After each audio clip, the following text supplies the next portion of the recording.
welcome to Liz Rocks and Stuff. I'm Liz, and this is episode 108 of What's in My Tumbler. We are going to start off with Rainbow Reboot, the retumbling of the rainbow colored quartz that I did a while back that was very bruised at the end of it. And I've been thinking about doing some more one-off videos like I did a long time back about how I decide that rocks go into stage 2. I was thinking about doing one strictly on how I tumble obsidian and also about retumbling this batch. So if you have bruised rocks, how to retumble them so that they are no longer bruised. So if you're interested in either of those, let me know and I can kind of fast track them. So right now I have the footage for most of it, but I'd have to kind of prioritize that. But these are going to go into a burnishing cycle because these are in stage 4 this week, ready to be all shiny.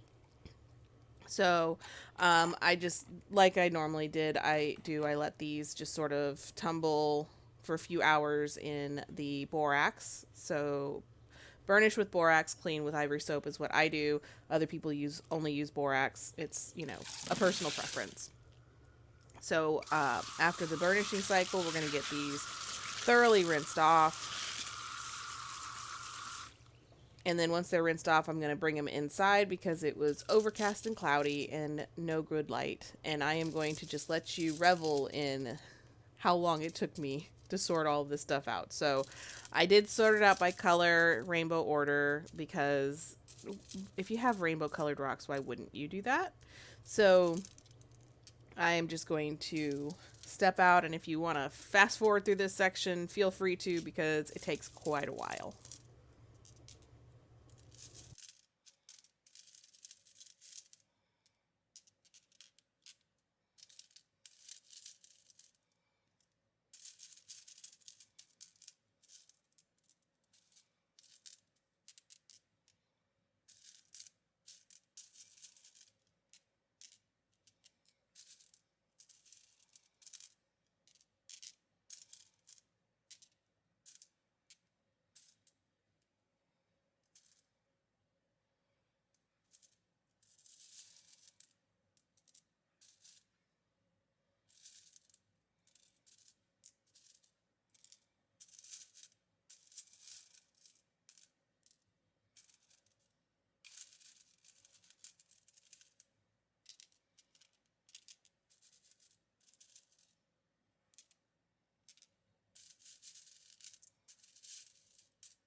And now that that's done, we are going to get them all dried off.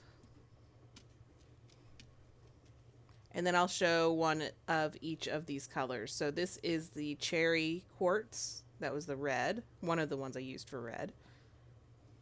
That is either iron or fire quartz. I think that's the fire quartz. That was more of the orangey color that I went for. Green quartzite. Now the blue quartz didn't turn out so well. The surfaces are kind of pitted on all of them. They're still shiny. They still look good, but if you look really, really closely, you can see the pits in them. And then this is the amethyst, which turned out amazing. I'm so happy with how the amethyst is, and the rest of the quartz just... I'm so glad that I took the time to retumble these. So then now, here's your close-ups.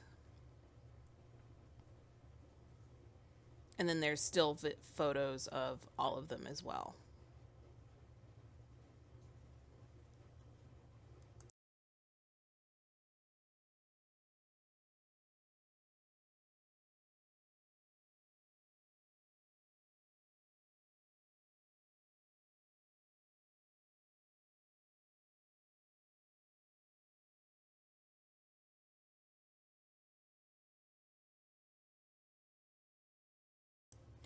All right, and now that that batch is done, I'm going to start another batch of Rainbow Reboot. So I have a lot of this left over. I'm not going to tumble more than what I already put into this particular barrel. There is more left over, you can see in that cup, but I'm going to use that as filler for other batches if I need it. I don't want to do another batch of Rainbow Reboot. So added some water to this, a tablespoon of borax, and 3 tablespoons of stage 2 grit. This has already been tumbled through stage 1, or re-tumbled through stage 1, so I don't feel the need to, I don't need to do that again.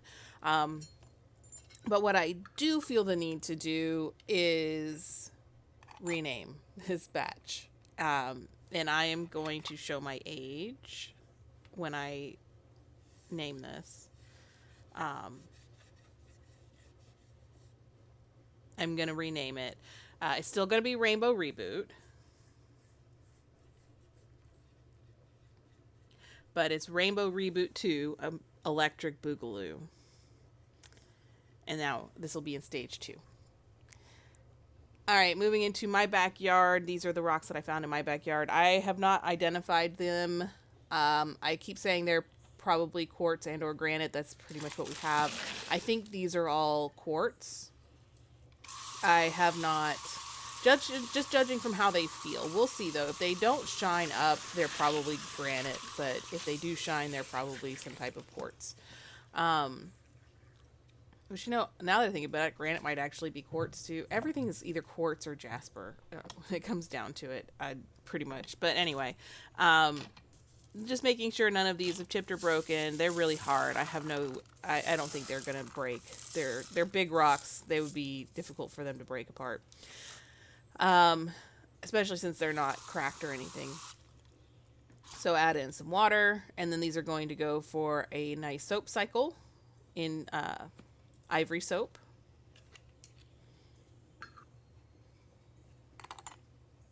And these will go for a few hours. I just did a few hours like I typically do.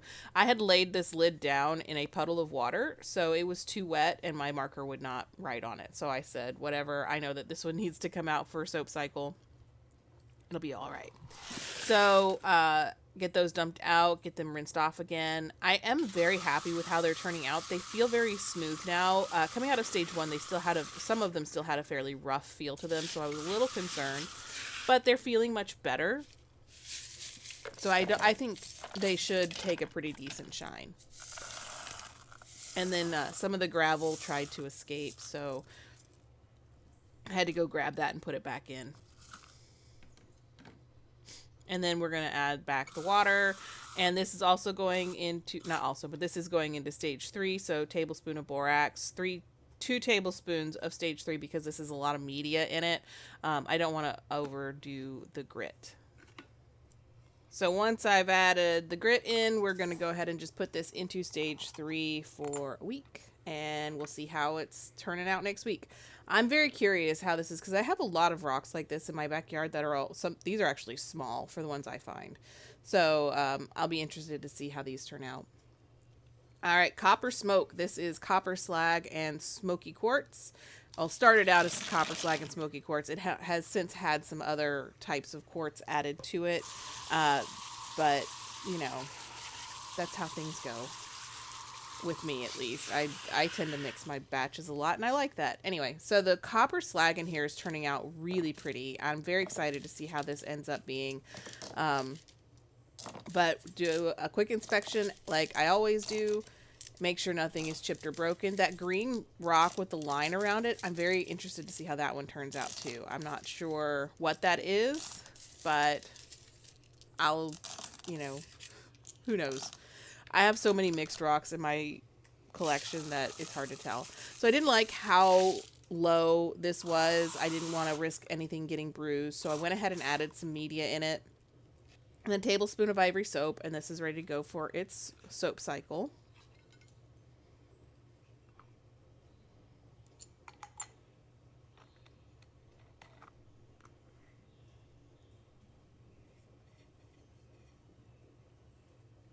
And then once that's done, we're going to get it all rinsed out. And then this is also going into stage 3. But I'm going to put a full 3 tablespoons of grit into this one because this has media in it, but it's not a lot of media.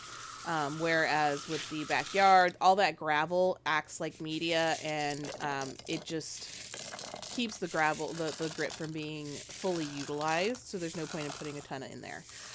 So we're going to get these rinsed off, add them back to the barrel, put in the water, a tablespoon of borax, 3 tablespoons of stage 3, and then these are ready to go.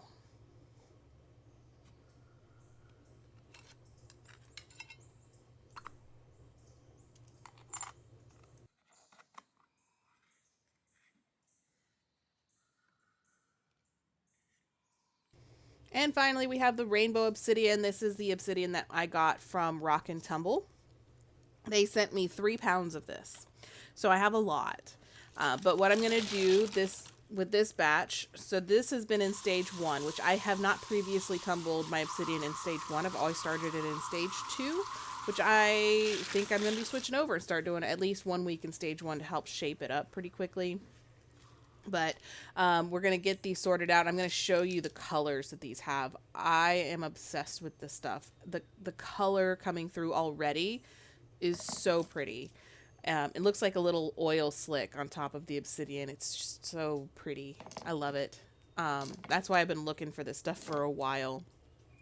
So this has all been shaped through stage 1. I don't feel like it needs any longer. A couple of pieces maybe could have used longer, but I'm not that worried about it. So I am going to actually put these through a soap cycle so they get all of that grit off. And then I am going to start a new batch.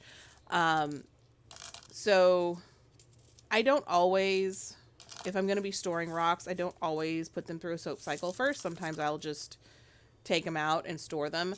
And when I do that, if you are going to be storing rocks and you have not put them through a cleaning cycle of some kind, then you'll want to make sure that you're storing them wet. And that they don't dry out, because if there's grit in anywhere and it dries out, then it can be really, really difficult to get that grit out. Whereas if you clean them first to get all the grit out, you can store them and let them dry out and they'll be totally fine. So that's what I did with this.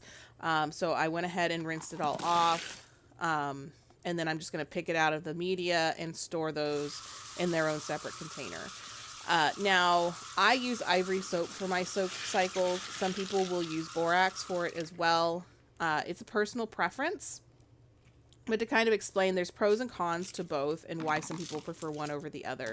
So as just a really quick rundown, borax does not leave a residue on the rocks, and so it can give you a better finish. But it is toxic to plants. It's a type of salt. So it will kill any grass or plants if you dump your slurry near anything that you want to grow. And it also can take longer to work. So you'll want to run it as an overnight, like 24-hour soap cycle. I prefer to use ivory soap because ivory soap works faster, so I can just run it for a few hours. It also isn't going to kill the grass where I dump my slurry out.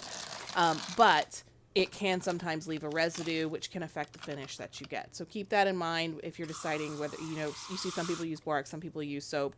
That's kind of the main points. I'm sure there's other differences as well, but those are what decisions I use when I decide what I'm going to use. So this is a tablespoon of borax and 2 tablespoons of stage 1 grit, because obsidian is a little bit fragile.